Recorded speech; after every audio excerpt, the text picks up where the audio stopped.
Okay, why don't we go ahead and get started? Any questions, folks?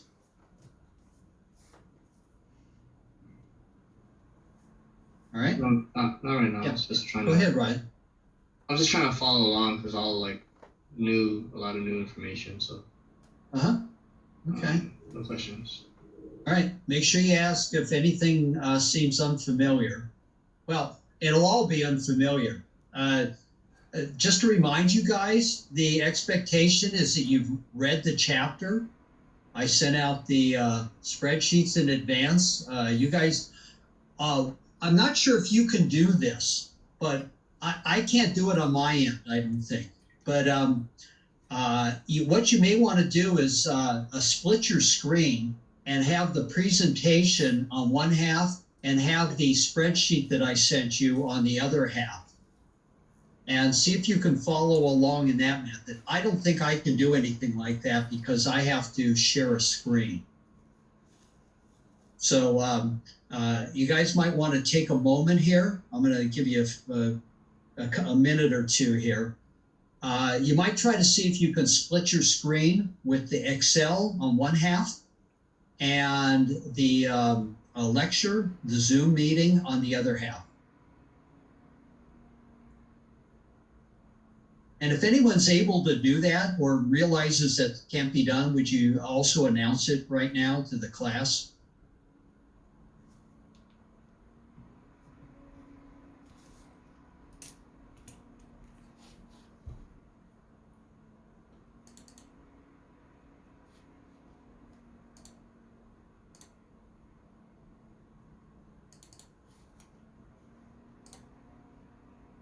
Yeah, I can do it. Okay, Ryan. All right. So, folks, I suggest that's what you do while I get myself back into the lecture here. Try to do the split screen and be able to follow along in Excel while you watch what I do on the Zoom meeting. That'll be much better for you. All right. So when we're all done today, just before we leave, I'm going to pull up the Canvas site with the homework assignment, just to make sure we're all on the same page for what's due next week. And one of the things I want to do, I took a look at it, and this median method that we used right here, there is a homework problem for this. So make sure you try to do that homework problem on your own, so that, again, it won't be the first time you try it during the exam. All right. As I said, if anything comes to mind, make sure you stop me and we can move ahead. I'm sorry, we can go backwards.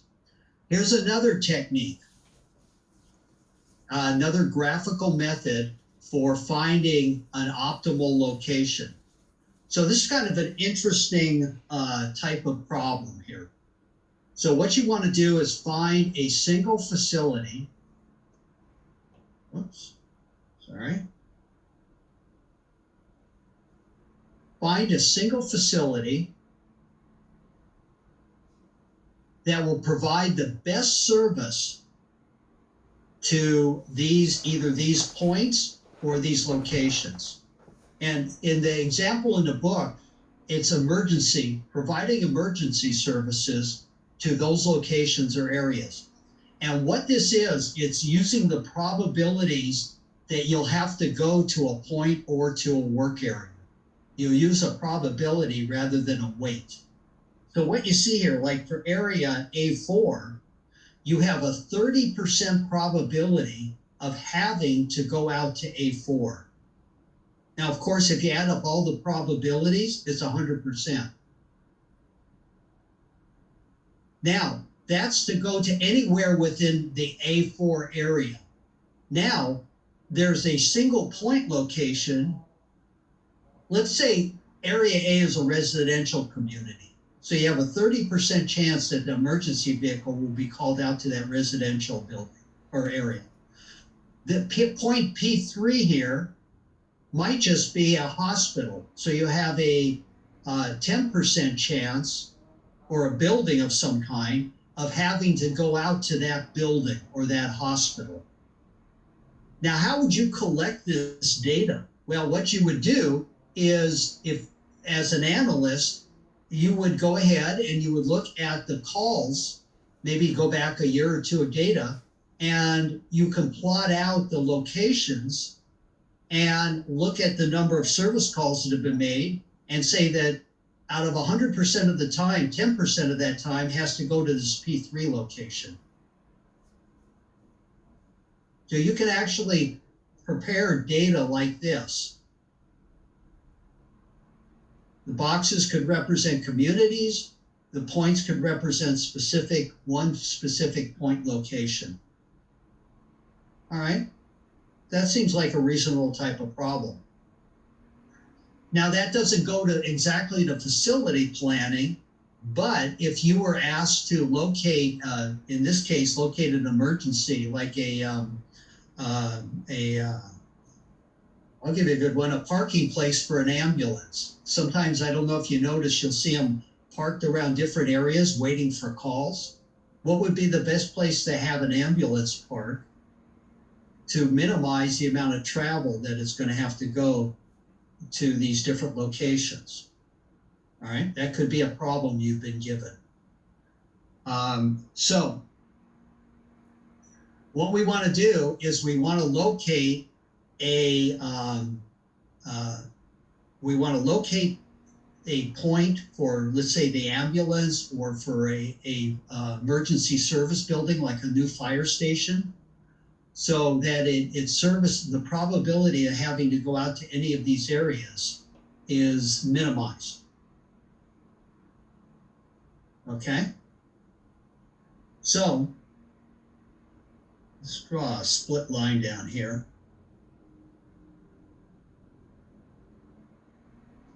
All right, so these are the areas, and here's the probability. These are the points. Here's the probabilities. Now, what we want to do is find something that's sort of midway between these. So there's two ways of going. I'm going to just walk you through the book method. Now I'm going to show you something I just find easier, an easier way to do this.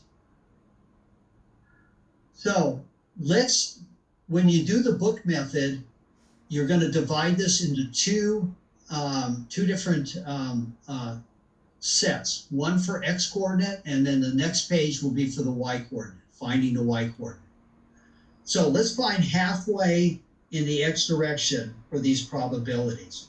So the way that they show doing this, and this may have been done this way, so a computer program could have been written. I'm going to take a guess.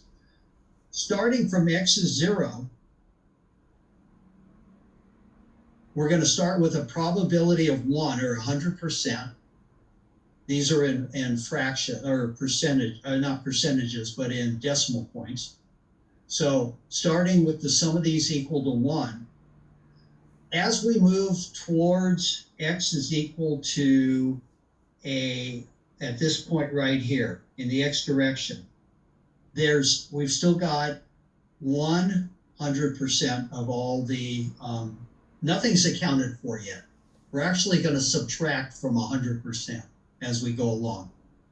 So when we get to about here, or to about a quarter, at this point right here, we start deducting 5% from the 100%. And that goes from a quarter to 1. See, from a quarter to 1 in the X direction. So from a quarter to 1, here's 1, if I come up to 1, from a quarter to 1, we drop down 5%. So that goes from 1 to 95.5, right here, 0.95. So notice, because it's an area, it doesn't just drop all of a sudden. It drops gradually as we travel from a quarter to 1. So that's why you see a slope here. So the easiest way to draw that is you start here, you end there. These 2 points are right here. Draw a straight line.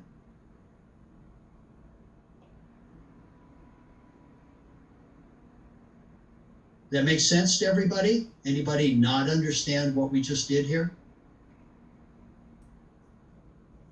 Okay, so now I'm right here. I'm right here at 1. Now as I travel, continue to travel, nothing changes until I get, notice these 3 line up, until I get to 2. Then all of a sudden there's a change. So I travel and no change, still at 0.95 until I get to 2. That's right here. Now what happens when I get to that point? Well, all of a sudden I drop 10, 25, 35 points. 10, 20, 30, 35 points. So I drop down to here immediately. So that goes right there. And that brings me up to 2. Now, nothing changes after that until I get to 3. So when I get to 3, at this point, now what starts changing? Well, from 3 to 4,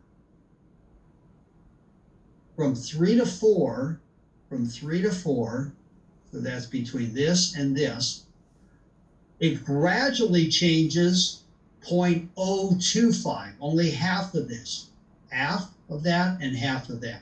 So it starts changing about 2.5. So when it gets to 4, it's lost about 2.5. So that's about right here. So that's this point. So you see, this is a bit confusing. Now I draw a line between those 2 points.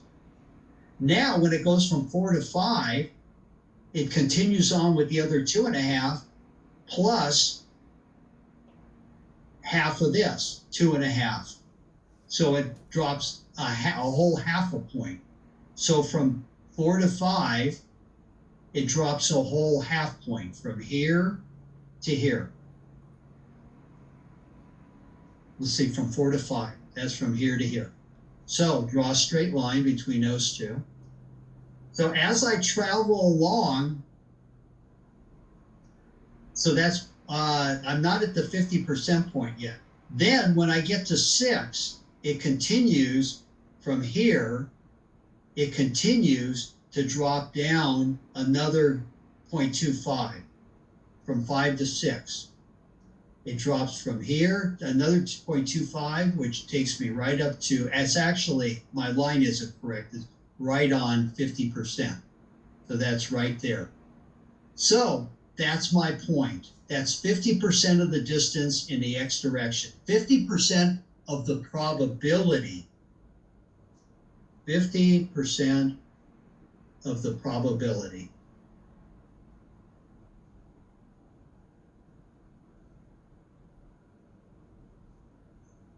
If I locate it in the x direction right here, then it's 50% of the probability of a call, of having to make an emergency call.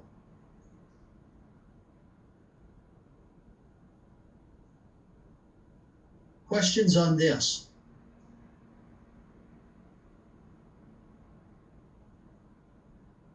All right. Like with the median method, this is one you have to practice. This is so hard to grasp that as you move, how this change occurs.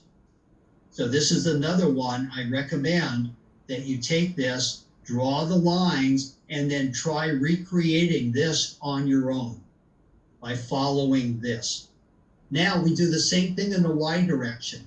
Starting from y is 0, we're going to move up this way. So we start at 1. Nothing's changed until we get to y is equal to 1. So here's y is equal to 1. Now notice this is the y-axis now, not the x-axis. So as y is equal to 1, nothing changes. When it gets to 1, all of a sudden there's 2 things that change. Well, there's only one thing that changes. All of a sudden it drops by 10%. When it gets to 1, it all of a sudden drops from 1 to 0.9. drops by 10%. And then this one starts. So this one goes from 1 to 3, 1 to 3, and how much? I lose 0.5%. So if I come over here, 1 to 3, then this drops in a straight line from here to here, from 1 to 3. Notice it dropped 0.5%.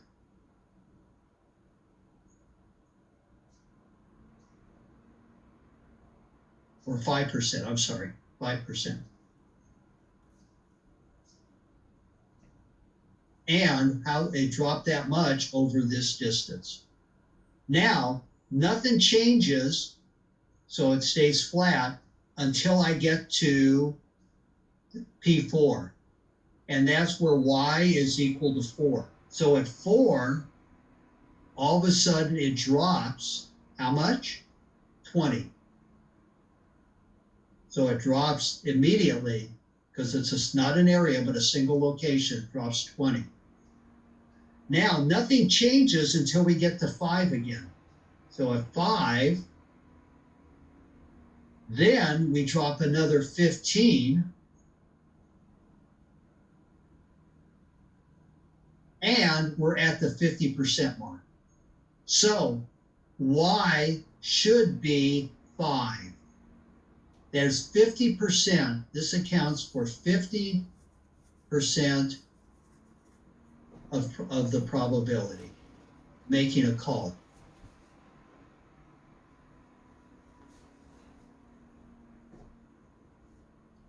So y is equal, x was equal to, I'm going to jump back, x was equal to 6 and y is equal to 5. X is equal to 6 and y is equal to 5. This is the best spot for my new fire station or where to park my ambulance while I'm waiting for a call. I've got a 50% chance of having to make a call in this direction or that direction or that direction and that direction.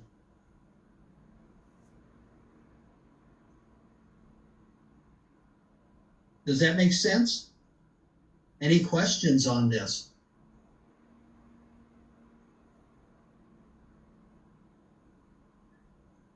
To me, logically, I would find it made more sense if I started adding the percentages. So if I started 0 and from 0 to a quarter, let's see, oh, this is in the y direction.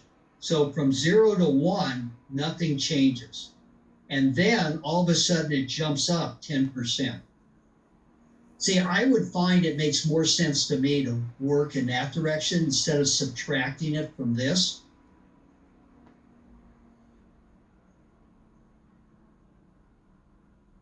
And if you did it that way on the exam, it would be correct. I don't think there's any absolute rule that you have to start from 1 and subtract as opposed to start from 0 and add.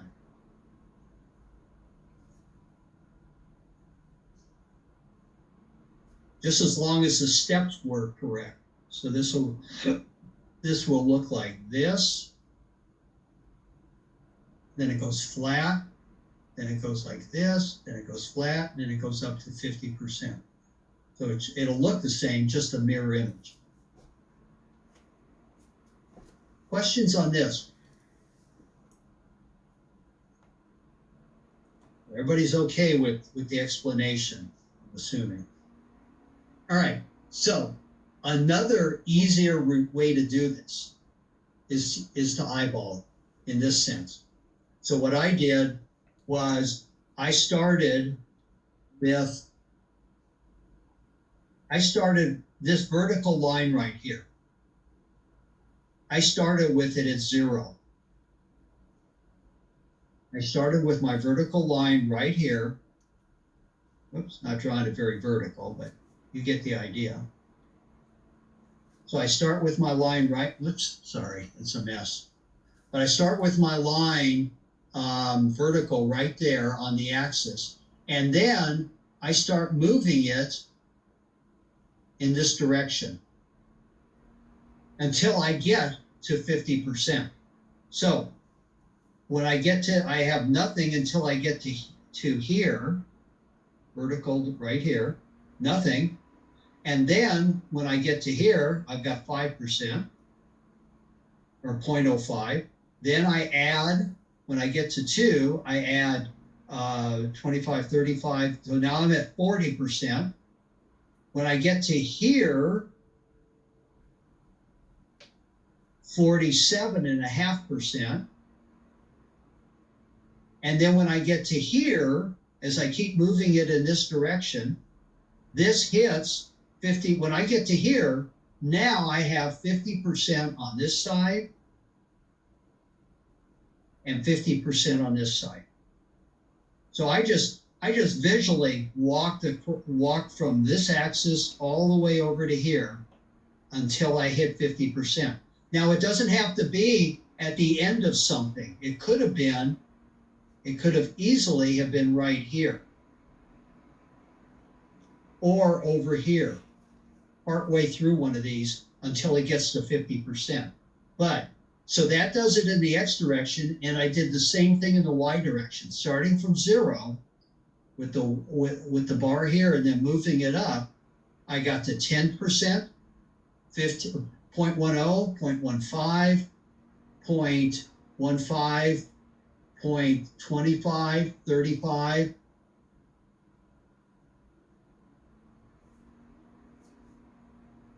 35, whoops, sorry.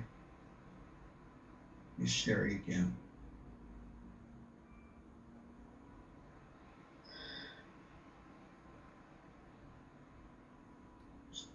Hold on, sorry.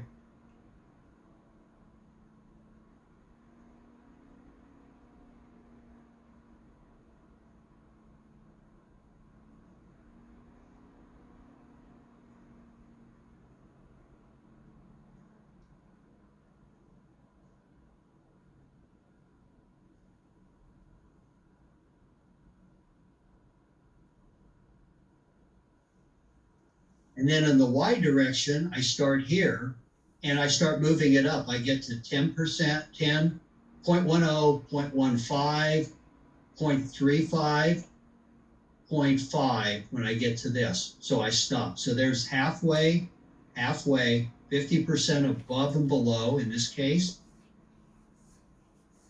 50% to the left and right, and in a much easier method, I found the intersection point of the two, 6 and 5. So much easier way to do this. If I want to do a quick and dirty process, this is the better way of doing it. Okay, questions on this?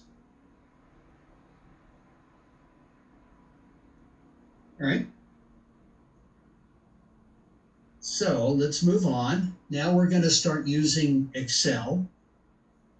And we're going to look to minimize the load times distance. All right. So we're going to minimize well, the first one we're going to do is for a single location. We're going to do a minimization routine, sorry. And we want to minimize the load, the sum of the loads times the distance. That's called mini-sum.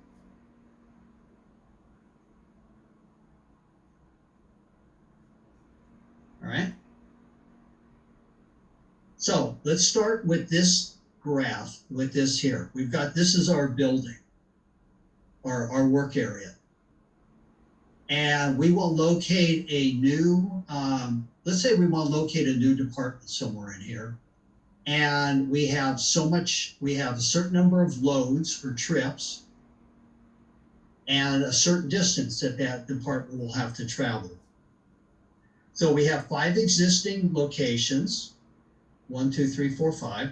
We have this many loads, the weights, we'll call them. So what we want to do is, if I'm going to walk you through the Excel routine in a moment here. what we're going to do is, let me stop this share. Let me go to Excel.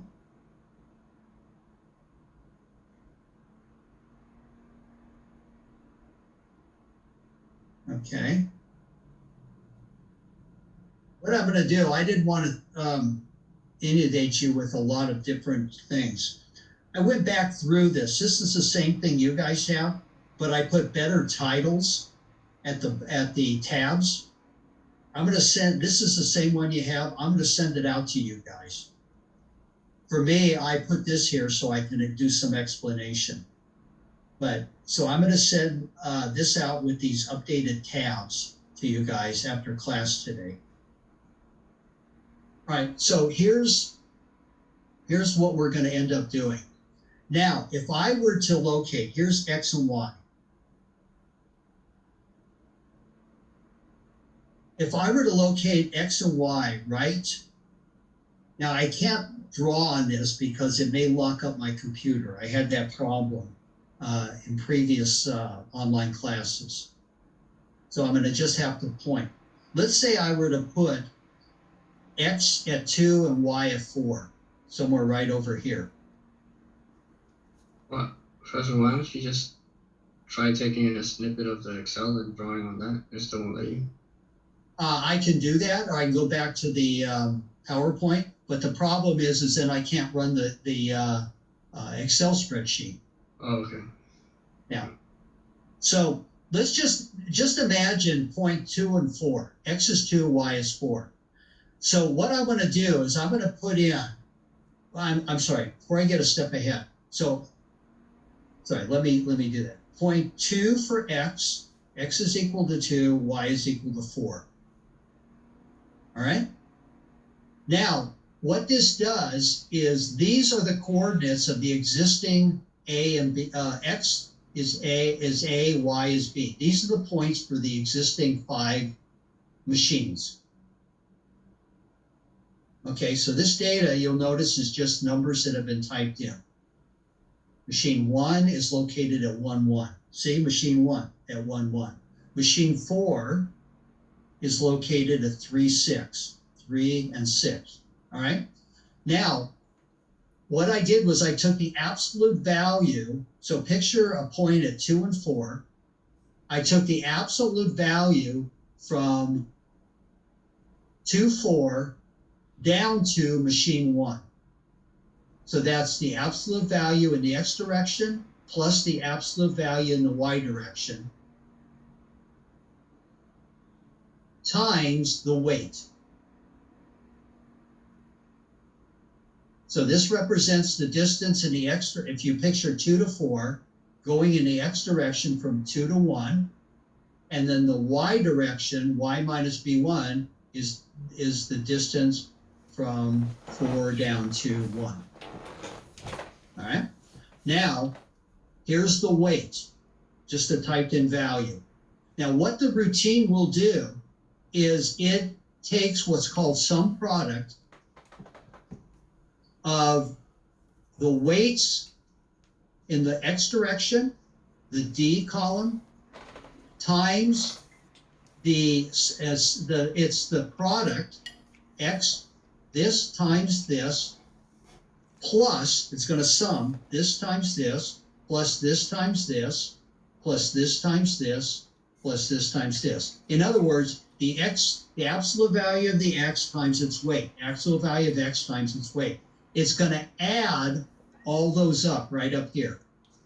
Then it's going to add the same sum of the products in the Y direction. And what it's going to do is it's going to sum those together. So it's the sum product of the two X's and times the weight, Y times the weight, for a total of 470. Load times distance. All right? That's what it did. Now, we're going to use a thing called solver. And solver is a linear programming type of algorithm. So I go to data, I go to solver, and this pops up. Now, what I'm going to do with solver is I want to. I have a question. Yeah. For absolute difference, I'm not sure where you got those values. The 14016 on x minus a. 14016. Yeah, where do those values come from? So 1 is x. What's x? What's the value of x? 2. 2. And minus the existing machine is 1. So the absolute value of that is 1. Okay. Y is 4, and the machine is located at y equal 1. So the absolute value of the difference is 3. But the x and y coordinates is a location where we want to put the location, the new location, right? Yes, so I just put arbitrary values in there. What if I put the machine at 2 and 4? X is equal to 2, y equal 4. Okay. It would have a total load times distance, or a sum product, of 470. Okay. And it doesn't so 4 times 70?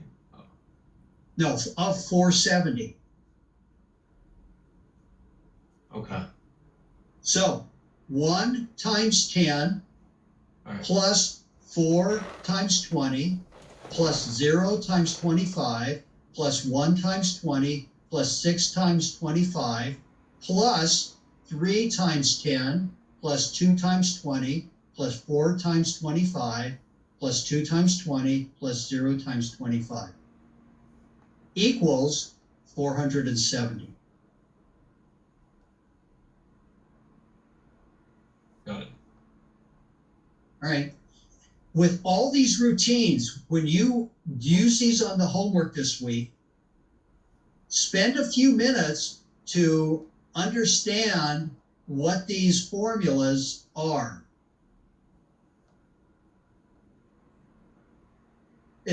You're going to learn something that's very useful to you in the future. So take a few minutes. I'm going to show you how this works, but take a few minutes to understand how this was created and what it is, so that you can use it in other applications. All right, so that's if it's a 2-4. Now, if I use the solver routine, then what Excel will do is it will keep changing x and y values until it gets the smallest possible value in here. How does it do that? So I come to this solver parameters. What I'm going to do, I can put in an arbitrary x and y. I'm going to get rid of those. Whoops, let me close this. So I'm going to start at nothing.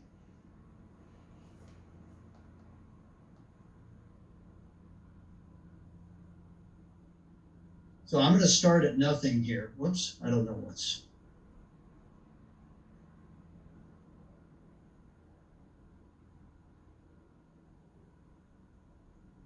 Hold on a second. Close this.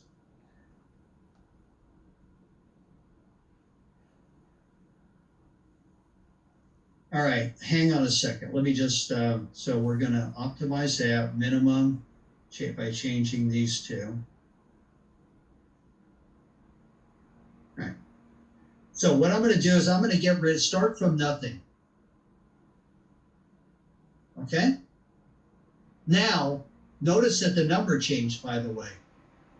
Now I'm going to hit solver, and what I'm telling solver to do, the objective function is this. It's the formula that I want to calculate. What I want to do is minimize that value in that formula. How am I going to do that? By changing these two cells. So it's going to change all those cells. Then use this GRG nonlinear routine. There's several choices. Simplex is for simple linear programming. That doesn't fit this. What we want to do is use the GRG nonlinear. and make all unconstrained variables non-negative. I'm not going to get into this. That would have, when you study linear programming in one of your other classes, that will make more sense when you actually create these routines. All right, so now I'm ready to solve. Let me hit solve. And there we go. If I make x equal to 3 and y equal to 4, then the smallest load times distance, sum product of load times distance, is 440 at 3 and 4. So actually the optimum location is going to be 3 and 4.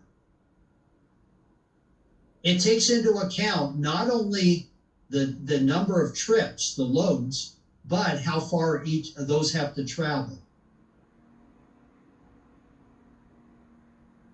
And there's my answer. So we're going to be using Excel on the final? Yes.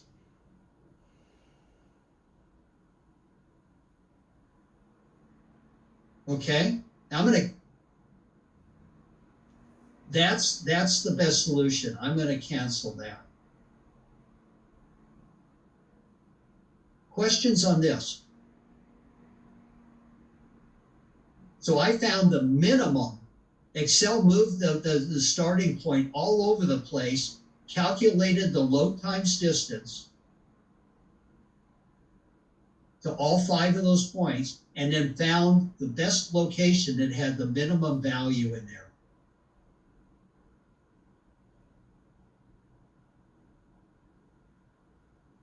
All right.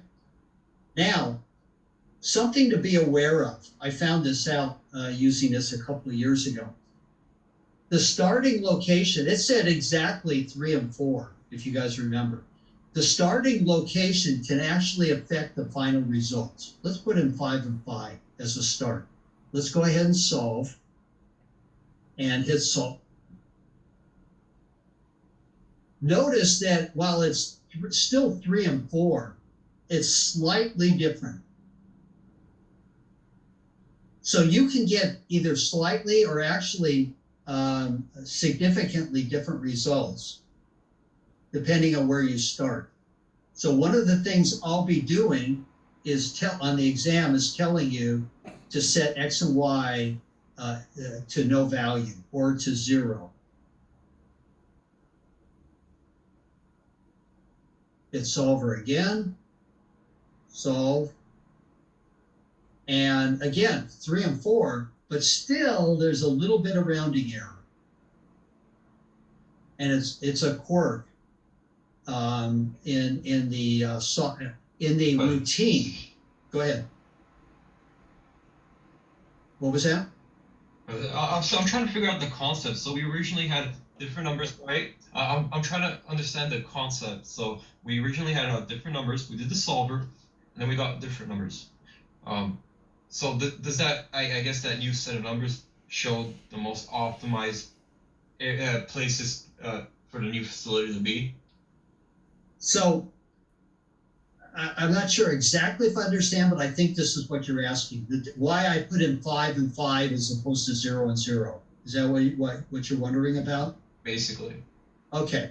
So these are my starting points. I could start with nothing, or I could put a value in here.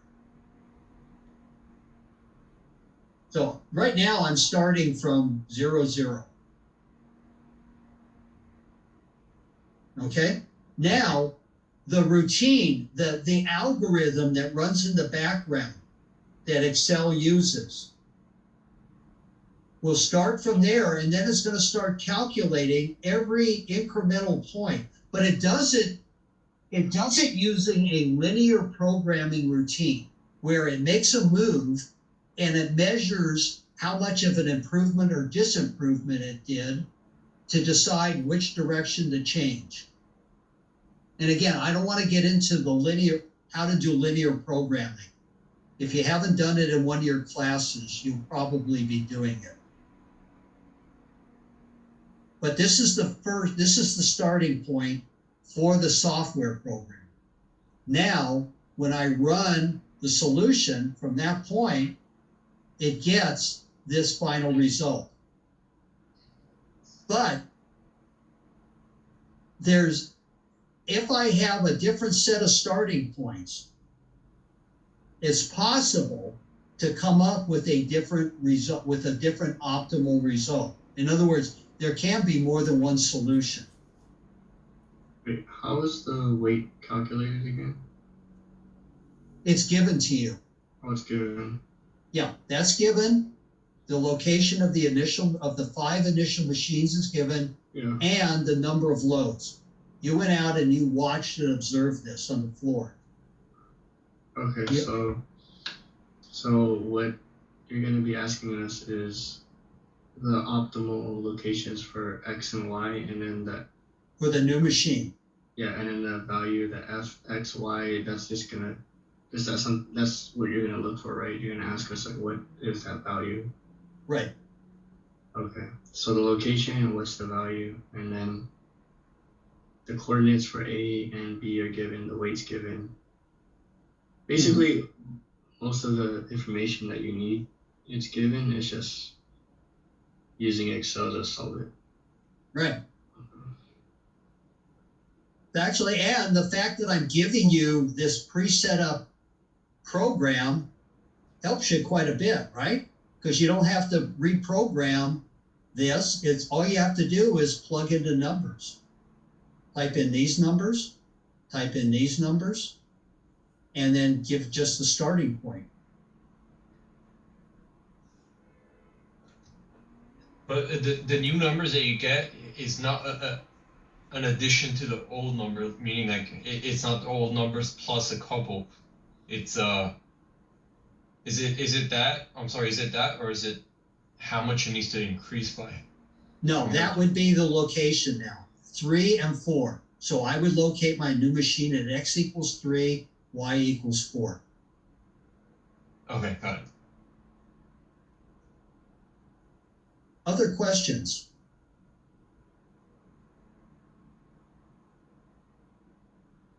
All right. So you're going to get these routines. Now, it may be possible, because I've done all this work and I'm supplying you with a very useful tool that you can keep and use for other classes potentially. It may be that you need to adjust this tool for other applications. So what happens if you had 6 machines? That means you have to add another machine in here.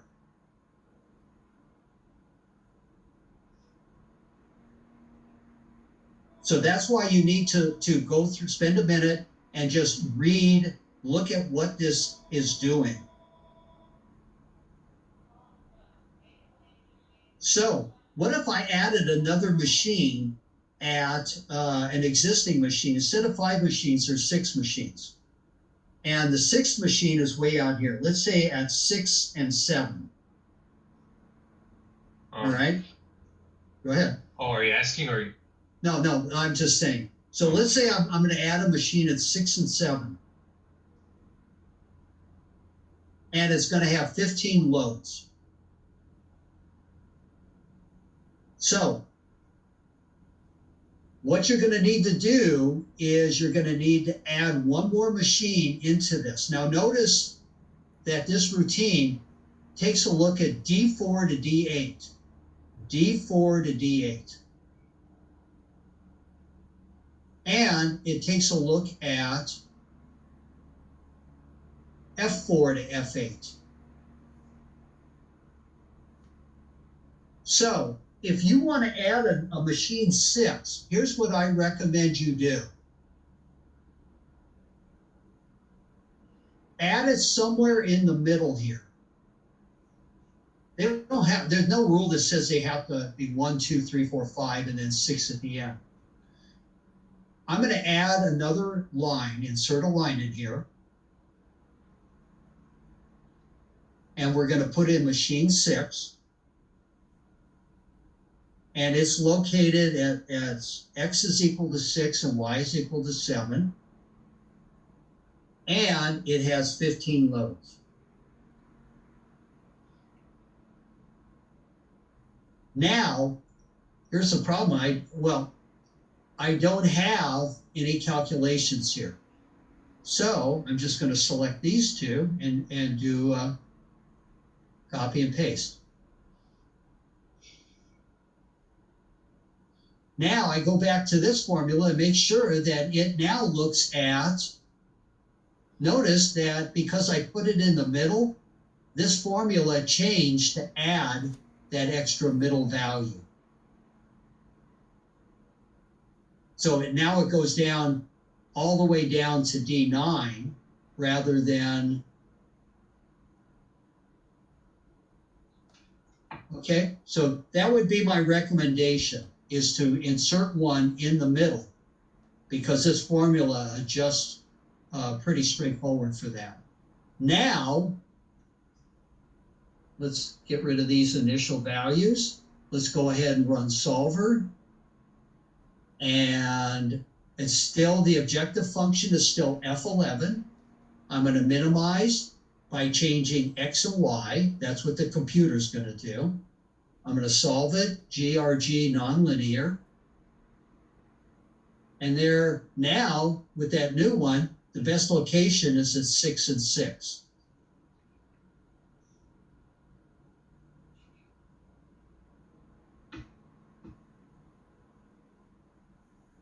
Okay, so that's a little hint for those of you that have worked with Excel. That's what I recommend you do for that. Don't try to add it at the end, and then it's much easier just to throw it into the middle. Now, a little suggestion: if you need to delete one of these, just delete it from the middle. Well, you can delete it anywhere, but you may need to reduce. I may give you a similar problem, but with only 4 machines. So now you've got to type in all this data and all this data, but only for 4 machines. So what you want to do is just delete one machine, the formula changed, and then go in and type in your new values here for machines 1, 2, 3, and 4. Type in the new values and the new weights. You may get asked to do that on the exam. In fact, you may actually have to do that on the homework. So I'm giving you a tool, but you may need to adjust it slightly. And I'm giving you some hints on how to make that adjustment.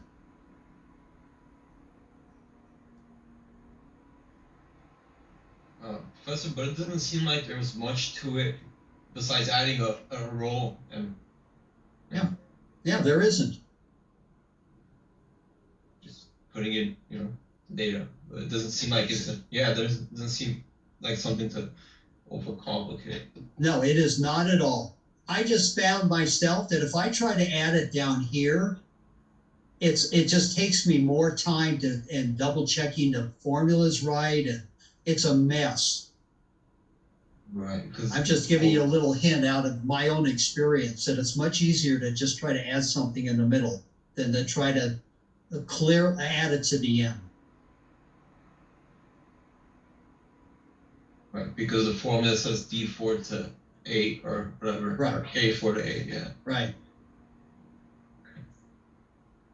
Other questions on this?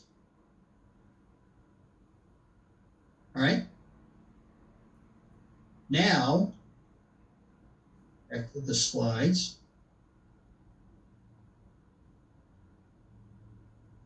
So that was a mini sum, are very simple, where we're trying to locate one new machine, a single location, and we're locating that. We're going to do we did a single location, single location, and we're trying to minimize the distance times the load, the sum of the distance times the loads. Mini sum.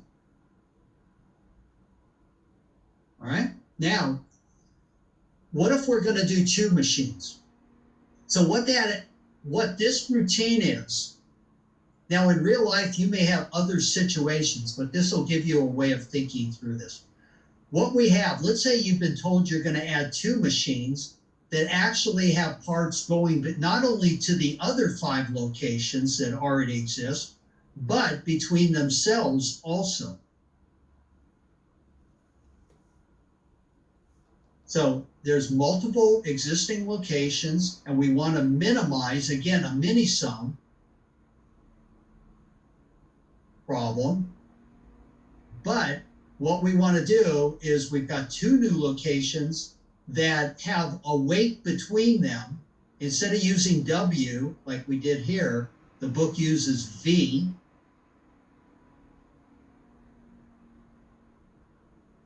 So this is the weight between X and Y, X1 and X2, between these 2 machines.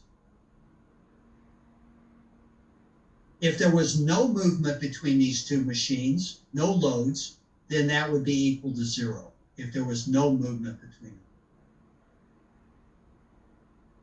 them. Okay, so let's go ahead. Any questions on that before we go back to the Excel spreadsheet? Right?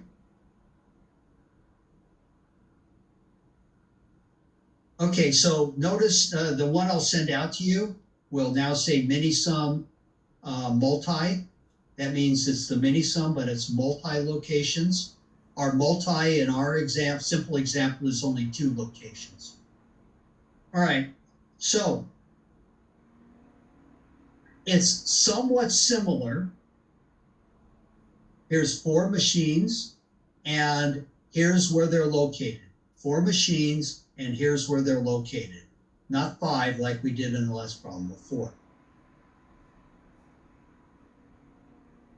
This is the location of the 2 machines, the distance between the 2 machines. Right now, they're stacked on top of each other.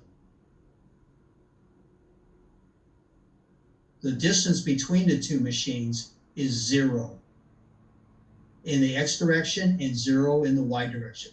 The load distance for the new locations X1 and X2.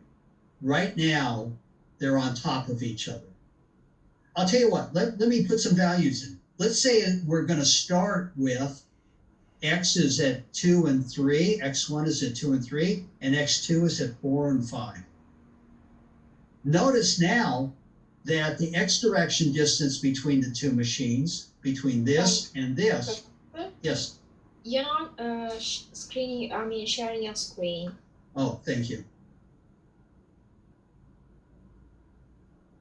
That means I got to back up. Sorry, everybody. Okay, so as a quick repeat of what I was saying, so now we have this routine. There's 4 machines instead of 5. You're given this data. Color it. You're given these weights. You're given the, so these are the weights between the, between machine 1 and machine, this is the number of loads from machine 1 to the new machine 1, and from machine 1 to the new machine 2. So 10 parts travel between machine 1 and the new machine 1. 0 parts travel between the existing machine 1 and the new machine 2. So nothing goes from the new machine 2 to the existing machine 1.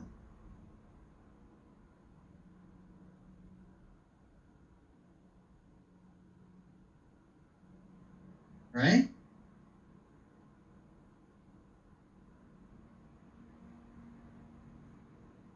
That makes sense to everybody? I'm going to put these a slightly different color. Let me change. Okay. So this is the machine one, and then these are for the weights to the new machines. New machine one, new machine two. All right. Now, what I was saying earlier is because there's no values in here, right now, machine one, X and Y for machine one is 0, 0. For machine two is 0, 0. In other words, they're literally on top of each other. And notice that this calculates the difference, the separation in the X direction. This shows the separation in the X direction between machine one and two, and the separation in the Y direction between one and two, and the number of loads between the two machines. This would be 0 if the two machines never exchanged parts.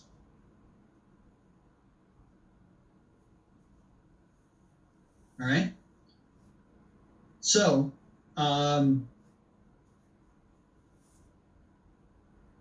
let's see, what were we gonna? Okay, so what we're gonna do is, if we were to locate machine one, let's say at 10 and 20, and machine two at 20 and 30, and whoops, machine one is at 10 and 20, and machine two is at 20 and 30, so they're not on top of each other any longer. What do we see? We see that the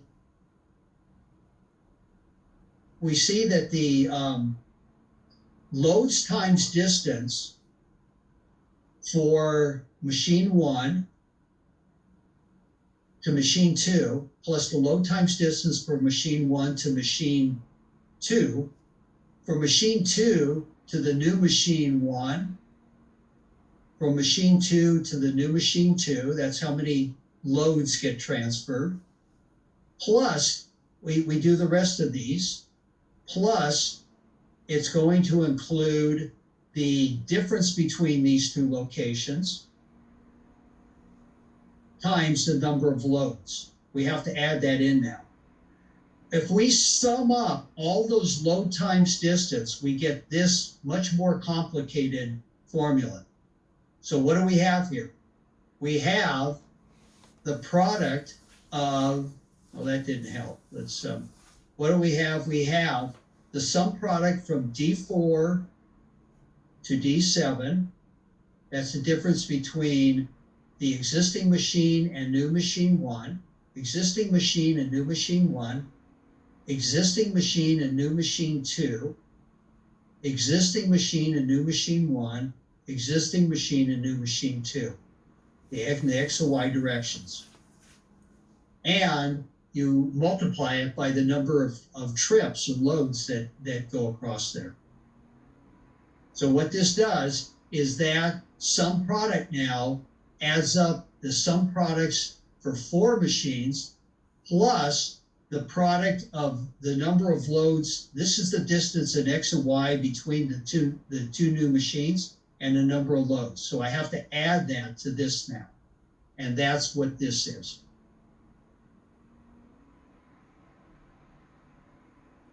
Now, if you're sitting there thinking, I don't get this at all, there's just too much going on. That's true.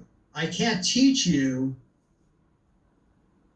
if you haven't looked at this yet at all, I can't just teach you the whole thing. But what I hope you do get out of this is a bit of understanding so you can go back, look at the formula, and then look at, well, let's see, D4 to D7 times H4 to H7. Okay, I see what that is.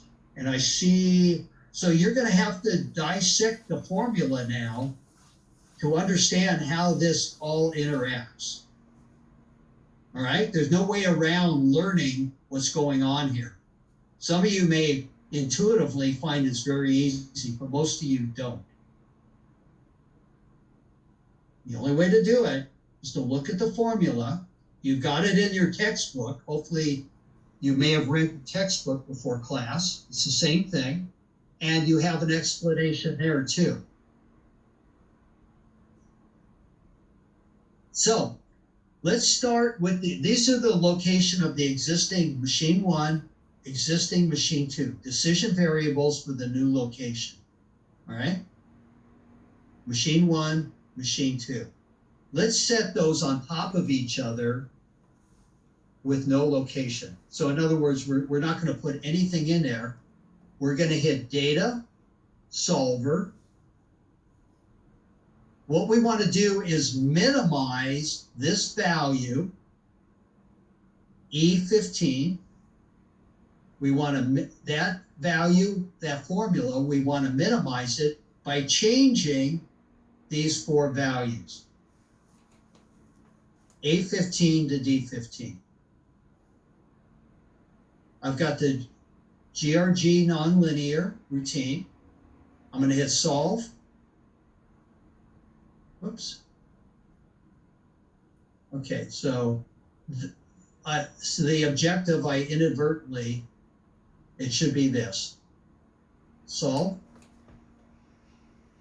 And there we go. Solver has converged to a current solution.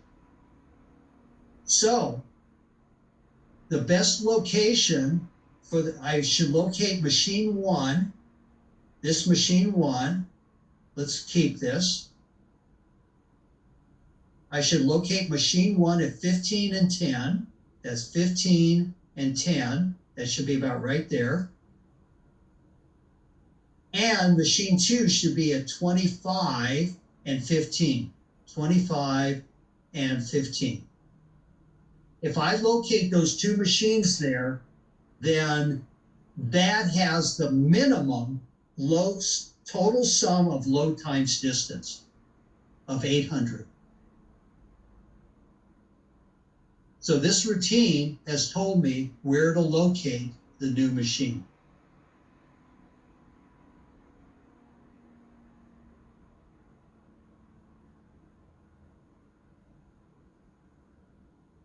Does that make sense?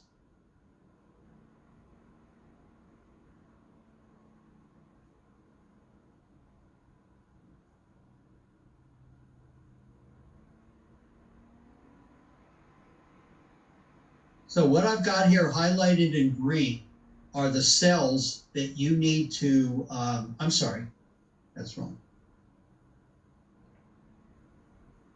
Are the cells that you need to put values in. You might want to actually even, on your copy, is color those cells in like I just did. Those are the cells that you need to put values in. How would I even know that? If I just got this spreadsheet, how would I know where I need to type in values? Well, let's just go here. Notice that up in the formula box, it's just got a single value. So I know I have to type something in there. What about here? Single value, I have to type something in there. Single value, I have to type something in there. Put a formula. That means I don't do anything. Formula, don't do anything. Formula, I don't do anything. Same here. But here I have to type a value in and type a value in. So that's one way you can go and see. Here is a formula, so I don't type anything in there. A formula, don't type anything. Just a single value, so I need to type something in there. Now, these are, you could type a number in, but it says decision variables for new location. Those are the ones that Excel is going to populate for you. But you could put a number in here. Let's put in, so what do we have? I'm going to write these numbers down.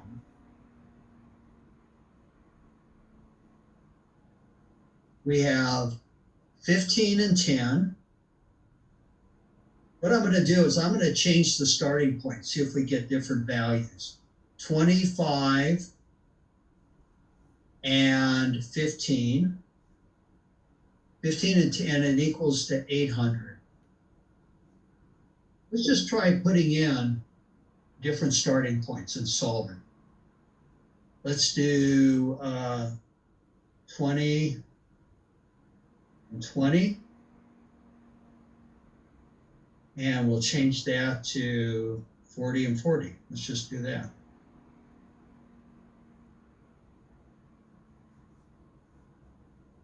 Okay, notice the number now is much bigger. That's not an optimal location. 800 is smaller than that. Well, let's do data, solver.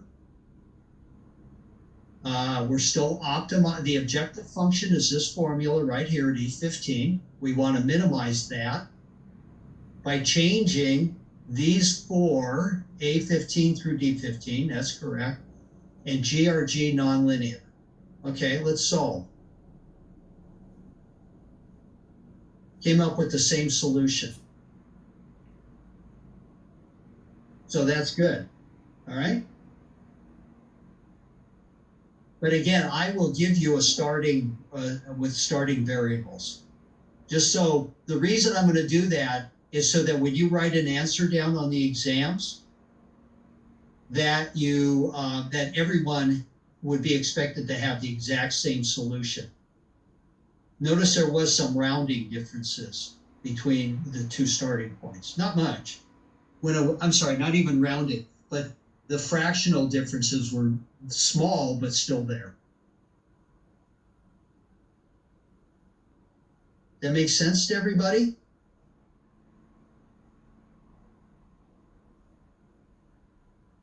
All right.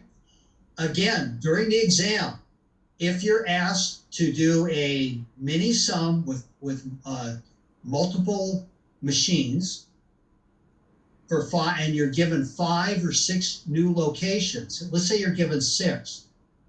To make it easier on yourself, I would just insert in the middle and insert 2 more. So now I got 6 machines, 4, 5, and 6.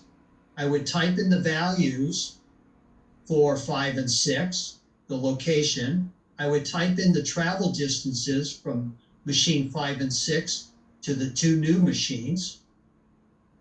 And this formula automatically adjusted for the stretched out, for the formula, I'm sorry, for the data box that's stretched out. This already stretched itself. So that's good. All you need to do, these are formulas, just copy and paste them. Type in new values. For the low distance, new locations, what does that say? Right there next to the y1 minus y2 on the value of 12.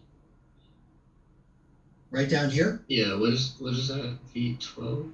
Yeah, so what we need to do is, because the new machines, oh, that's the number of loads. That's like W, but they use the V symbol. It slips my mind. What's the Greek for it's not V. What's the Greek for that again? Anybody? Epsilon or something like that. It's not epsilon, but that's given or not? What's that? That's given or not given the value? It's given. Okay. So this is calculated depending on where the 2 machines end up. This is the distance between the 2 machines, and this is the number of loads, which never changes.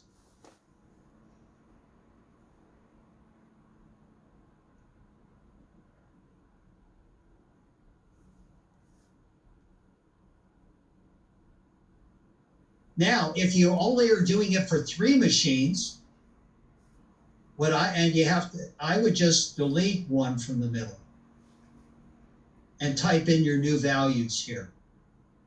Type in your new values.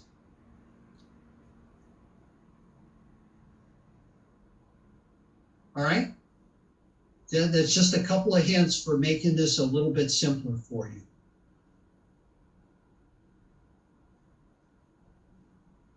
Questions on this one?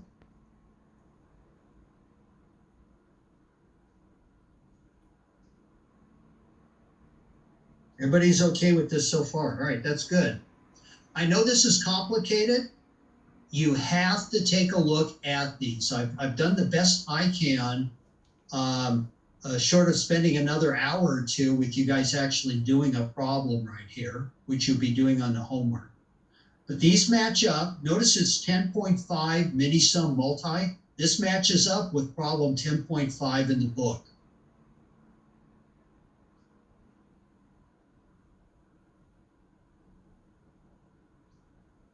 All right.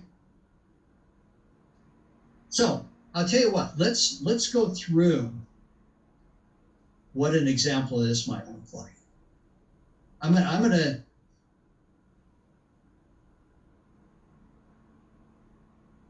all right, so the problem is you're given 4 machines that are located at these locations, and you're given, I'll give you the weights between the one new machine and all the existing ones, and the second new machine and the existing ones. So let's make this this is 0 and 10. It's located at 15 and 0. See, I'm taking this right off the chart here. 3 is 25 and 30. And 4 is 40 and 15. Okay, new location. Now, the weights between the new machine 1 and existing machine 1 is going to be 22. The existing machine 1 right here, existing machine 1, and the new machine 2 is going to be 5. How many loads go from existing machine 2 to the new machine 1 is 12. How many loads go from existing machine 2 to new machine 2 is 8, or 3, say 3. How many loads go from existing machine 3 to new machine 1 is 15. From existing machine 3 to new machine 2 is 17. From existing machine 4 to new machine 1 is 0. And from existing machine 4 to new machine 2 is 4. Now, how many loads go between the two machines? Well, there's 14 loads will go between the two machines. The two new machines. Wherever they're located, there's going to be 14 loads between them. Now, let me go ahead and run a solver. Let's see where I should locate those two machines. So E15 is my objective function. That's the big formula. I want to minimize that by changing A15 to D15. That's good. GRG nonlinear solve. And there I am. So I should locate those two machines at 15 and 10 for machine 1, X15, Y is 10. For new machine 2 at 15.8, maybe rounded up to 16, and 10, 16 and 10.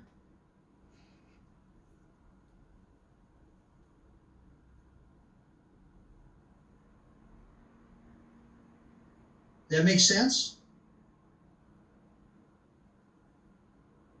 Well, again, it's not so hard to fill in the data. And as I said, if you have to add or delete, just add an extra row in the middle, or delete an extra row in the middle and just put in new values here and here. Professor, could you remind me again what you were subtracting to get the new machine coordinates? Subtracting. You mean these? On the right where you just filled them out. These? Yeah, 22 and 5, for example. How'd you go from 0 and 10 to 22 and 5? Because you compared the current machine to the new machine. Okay. So what this says, 0 and 10 is this machine right here, M1. Okay, that's an existing machine. How many loads go from that machine, M1, to the new machine, X1? Well, 22 loads go. Oh, so it's not something you calculated, it's something we got? Right. All right. That's okay. correct. Oh. And again, how would you know it's calculated when you go back and look at this, as opposed to it's either got a formula, you don't do anything, leave it alone, or it's got a value in there, which means that you need to enter that value. Okay, got it. On an exam, well, the copies of the spreadsheets you have already have values in there. If I were to give this to you on the exam, I would give it to you this way. I'm not going to give you blank forms to use, but if I wanted to, I would give it to you like this, and then you would type in all these values, and this value. Oh, And so this is if we had to solve the new positions, we would have to use the solver, right, for the green area. no, these you enter. Oh, okay, even for test. Yeah, those you have to enter. Oh. On your copies, they're not colored in green. You guys might want to go ahead and color them in green or some other color to indicate where you need to enter data. And none of the ones that you say enter data should have a formula in. This has a formula, you don't enter data. Don't enter data. Don't enter data. Enter data, there's no formula.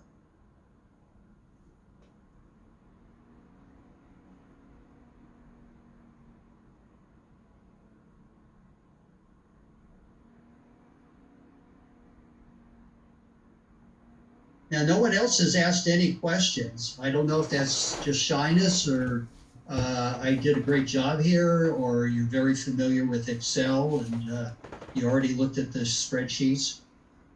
Anyone else have any questions?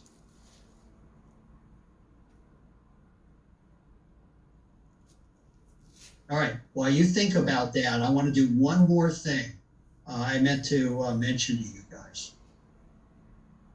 So a lot of people with the homework you hand in, you've got images and things that are very, let's just say, quickly thrown together.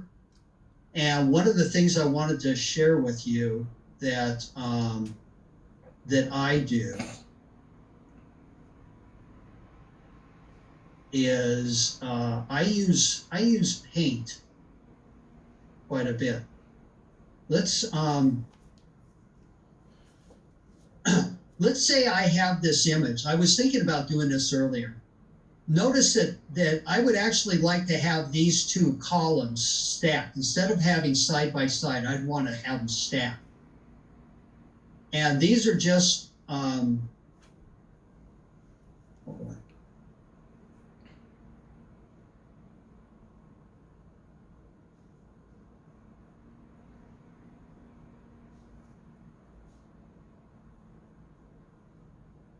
Hang on a second.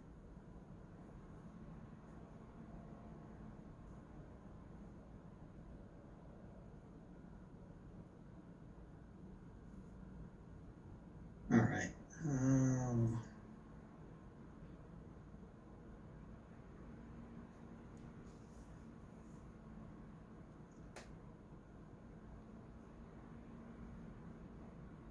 Okay, here's a little trick I wanted to pass along to you guys. All right, so I have this image here that I actually want them stacked on top of each other, not next side by side. I think it's harder for you guys to read. So what I do very often is I have a snipping tool at the bottom, and I'll go ahead and I'll snip this image. Did you guys see the snipping tool? Anybody out there? Anybody see the snipping tool? Yes. Yes. All right, so now what I do is I go to paint. Hang on, stop share. We'll be done in just a minute here. I find this very useful. So I'm in paint now. You should be seeing paint. I'm going to paste that image. There it is. I'm going to move it out here where I can manipulate it. Now, what I can do, a lot of stuff you copy out of the book, or you copy off another website, or you copy, I don't know, wherever. So what I can do is I can take the eraser,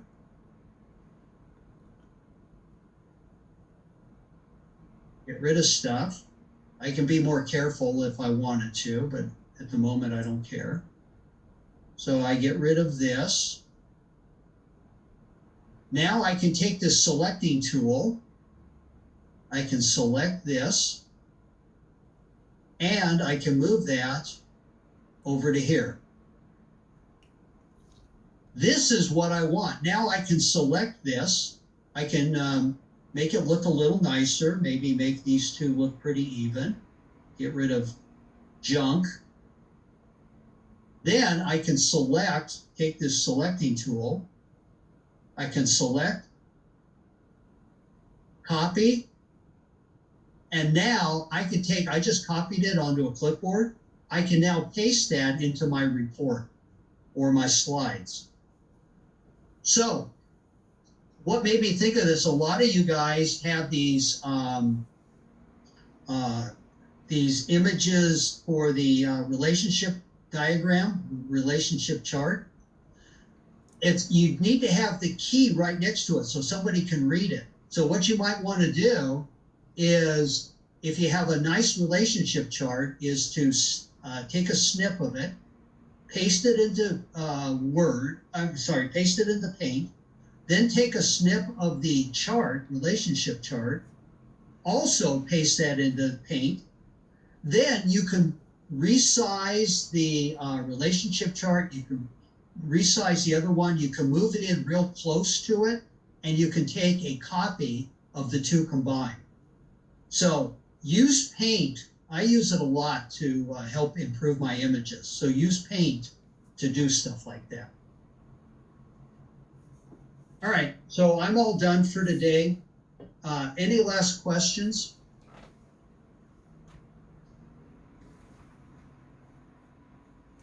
Sounds good to me. All right, you know what? I did have one other thing. I just wanted to, here's the assignment for this week. So you do have a couple of solver where you'll go ahead and solve using those, using the Excel spreadsheet I sent you, or I will be sending you an updated one. And then you can copy and paste the image into your homework assignment. And then go ahead and I'll get to you in 1 second. Raise hand. So you can copy and paste it into your homework assignment and then scan it, or just print a copy. There was a question?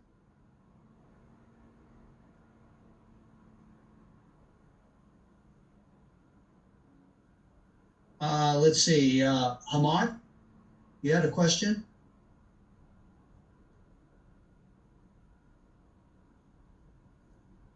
Are you there, Ahmad? All right, not there.